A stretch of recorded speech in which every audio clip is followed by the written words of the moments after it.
This welterweight bout is brought to you by KC Tech Systems, the team that specializes in custom home theater, smart home automation, outdoor audio, video, and lighting.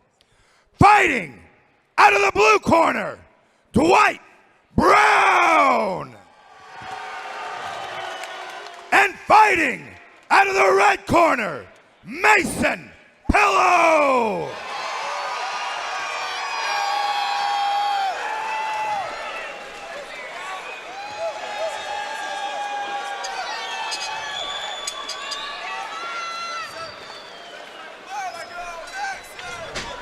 Wow! Immediate forward pressure opens up the right hand. Oh my! Now holding in the front choke. Our fight clock is presented by Hoy Excavating. Literally a sprinting start for Mason Pillow in the black and white trunks, solid black trunks for Dwight Brown. Big takedown from Pillow. Mason Pillow wasting no time. Immediately opens up with a sprint across the cage and a right cross that lands flush on the chin. Stunning Brown. Told you they're coming after it. Yeah, you weren't kidding. Brown to his feet, out of the half guard. Looking for the throw, couldn't find it. Pillow back to top position. Looking to step over in the full right mount, into and that is achieved. He's going for the head and arm choke. That's what he's trying to get, isolate the arm. That's tight. You see the grip, the squeeze. Virtually impossible to get out of full mount. Mason's gonna want to cross sides here, go towards the choke. Let's see if he gives up mount, goes to side control to try to finish this arm triangle. Looks like he's readjusting here. Pillow again, a lot of squeeze on head and arm, but virtually impossible to finish from full mount. You need to step over. On the roll through, now looking to take the back is Mason Pillow. Good job defending by Brown, but in the meantime, he gave up his back here. Mason with both hooks in. Not a good spot to be in a minute and 20 seconds into the fight. Not fully under the chin. Crank position, almost a smother over the mouth. You see the squeeze. The arm's not X through from Mason Pillow. Dwight Brown playing all defense in this fight. Deep. Another crank. Another neck crank here. Not under Dwight the isn't chin of going to Dwight give Brown. up.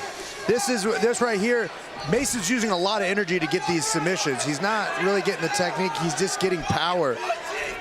Again with the jaw crank here. Brown doing he was doing the right thing by pushing on the elbow here. He wants to get his hands engaged. You just don't want to let someone crank on your neck like that freely. More neck crank. Right hand now being used by Pillow to throw punches. He's looking for a full rear naked choke. A little deeper now, fishes the left hand through, can't find it. Good turn in There we go. Brown to his feet. Brown now with the right knee. Well done from Dwight Brown. And on that, he's taken down. Good little outside trip by Mason. Brown immediately up to his feet. Throw there from Mason Pillow. The trip, then the throw. Brown having no answers here in round number one for the takedown game of Mason Pillow. Pillow in the side control. Right now, Brown needs to start shrimping and work his way to the cage, use the cage to get up. Looking rear naked choke to finish now. Both hooks in.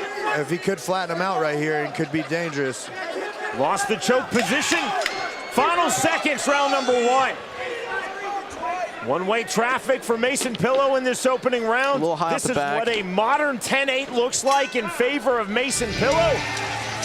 Next stop, round two. That looked like it took a lot of energy out of Mason Pillow right here. Brown did a great job in that round of defending, as we see in the beginning. Straight off the bat like a shotgun, came in with the right hand and blasted Dwight, dropped him, and then that was Pillow on top of him the entire round, switching, using his wrestling, chaining it together with his jiu-jitsu. It's great, but he exerted a lot of energy and a lot of strength trying to get these submissions instead of holding the position. Now, he looks tired right now.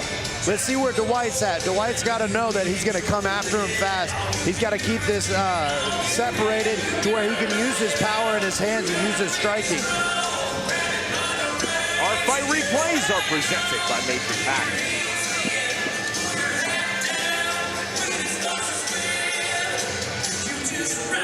Sprinter start to this fight for Mason Pillow. We'll see what type of start he has for round number two. No doubt Dwight Brown will be a bit more ready for a rapid-fire start from Mason Pillow. Round number two. Forward pressure from Pillow, not on the run, and a big right hand to counter from Brown. Let's see if Pillow decides to settle a little bit more into the fight versus just sprinting the whole time. Oh, a big right hand off the counter. Beautiful. Right hand down the left. Big shots from Dwight Brown. Trying to get his offense going here in the second round. Look for Pillow to shoot right there as we're going for it. On cue, Julian, looking for this single leg. Dwight with the good sprawl. Mason went in for the reshot, and instead of pushing the head down or trying to keep defending, he went for hammer fist, and that's why he got taken down again. There is the takedown again from Mason Pillow. His takedown game has been very strong thus far in this fight. Smart on Mason after he kind of got hurt a little bit to take this back to the mats where he had no problem slicing through Brown's guard, ending up in mount each time he did it. Potential head and arm choke there for Pillow. Instead staying in full mount. Now stepping through, looking head and arm choke. This looks tight. This looks tight. On the squeeze. Mason tried to readjust there. Mason's left elbow's off the mat, so it's not going to be tight enough to where he can get the choke. Pillow switching to S-grip. Tough to find the head and arm from the S-grip. It looked tight at first, and then Mason went to readjust. That's a common problem a lot of people have, that they think their choke's not tight when it really is, and they go to readjust and they completely lose it. I think that's what we saw there. Back to full mount for Mason Pillow. Right here, Brown needs to stop holding on to Pillow and you put his hands on the hip, start shrimping away. You know, he does real good on his explosive active. Right there. There we go. Nicely done on the reversal from Dwight Brown. Pillow looking for the kickoff. Stepping right hand, the left hand now from Brown. Big shots. And Brown hits the throw. 80 seconds remaining round two. This is a fun fight. Brown is an athlete. He's athleting his way out of these positions. He athleted his way out of the back when he had his back taken. Athleted his way out of mount. Not using the most technique, but he's making it work with just athleting his way out of these submissions. What helped him out in the first round is he athleted his way out while Mason was trying to use all of his strength. So Mason's tired in this round, and Brown has the energy to keep this going. Kickoff again from Mason Pillow. Brown pouncing right back. Good on Pillow to create space, put his feet on the hips, pushed off, and he's using that to looking to get up. Good job going right into mount. Full mount now for Dwight Brown, the first time he has achieved this position in the fight. Pillow giving his back. Now it's Brown looking rear naked. Brown on the choke at a side angle. I don't think he's going to be able to finish this. I think Mason's going to end up on top here. Yep. Yeah, you're right. Mason is on top, doing a good job. Difficult entry point on that rear naked from Brown, and now on his back, open guard. Back to the top game for Pillow. Big momentum swings here in round number two of this welterweight fight. This would be a very difficult round to judge. I don't know who you would give it to, but these boys are giving it all. Just like I said at the beginning, I cannot wait for this next round. There is the bell. We move to the third and final round. Let's look at this right here. I liked how Brown was relaxed right at the beginning of it. Mason did come sprinting. He was relaxed. Then he exploded with a big barrage of punches that landed very good. His striking is what does this in the round. He needs to keep this fight standing. He has a lot of power, Brown does. But he keeps trying to take it down into Pillow's world. Yeah, we see the power difference on the feet. Right here, we see Brown do a little pull across that just landed flush on the button, forcing Mason to wrestle again. Ended up getting the takedown, but we saw lots of reversals here in this round. So now both guys are tired. Both guys have showed their power card. Now the third round is where I'm most excited because they're both looking for the finish. They both know that it's either 1-1, and this is going to be the winning round. Interesting though, Julian, I really believe that Pillow recorded the 10-8 in round number one, certainly on my unofficial scorecard. If you give Brown round two and he wins round three, quite possibly that's a draw. I didn't even think of that. Yeah, great point to make, Sean. Under the new unified rules, and not really new anymore, actually. That was 10-8 round in my book, the first. Knee on the counter from Dwight Brown. Pillow looking for a takedown again. Third and final round. 2-0 Dwight Brown versus 3-0 Mason Pillow. Brown doing a good job of staying and doing the defense of this, but he needs to disengage. Quit throwing the knees. There we go. Knee, disengage. right hand to answer from Brown. Look to see when Brown throws heavy, Pillow's going to go underneath. Oh, Pillow beautiful. with the left hand from the southpaw stance. Naked left hand. Oh, punch the leg. That's unique. Level change for Brown. Indeed, he was trying to hook the lead leg of Mason Pillow. It's legal. You just don't see it very often. This head and arm throw is what Brown went for in the first round. It's common in folk style wrestling, like at a high school level, but it's very uncommon in men's MMA. We see it a lot in female MMA, but just very hard to be successful with it in this sport. Low single shot from Pillow.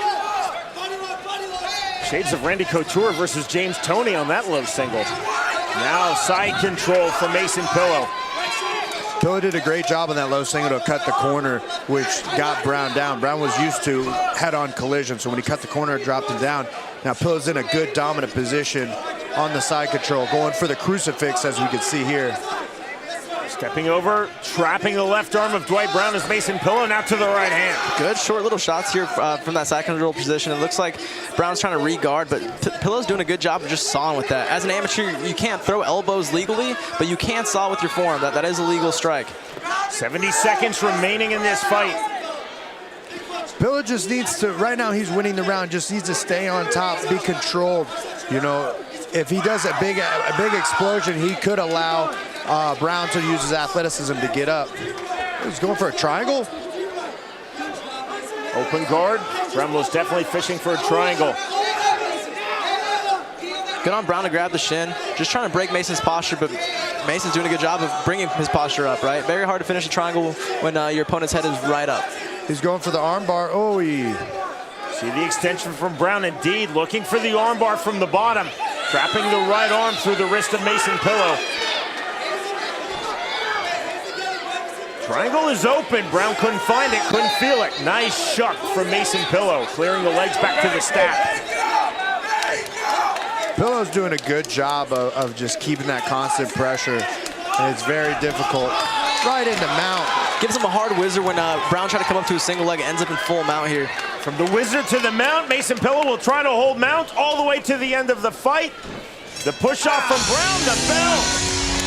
What a fight by both these boys. 9 minutes up, 9 minutes down. Indeed, well done from both Dwight Brown and Mason Pillow.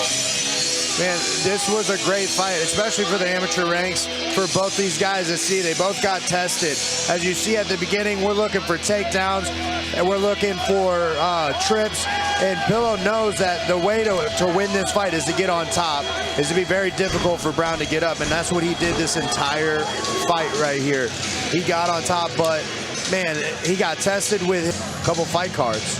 Crazy to think the level of amateurs that we have nowadays. I hate to sound like that old guy, but back in my day, it wasn't this way.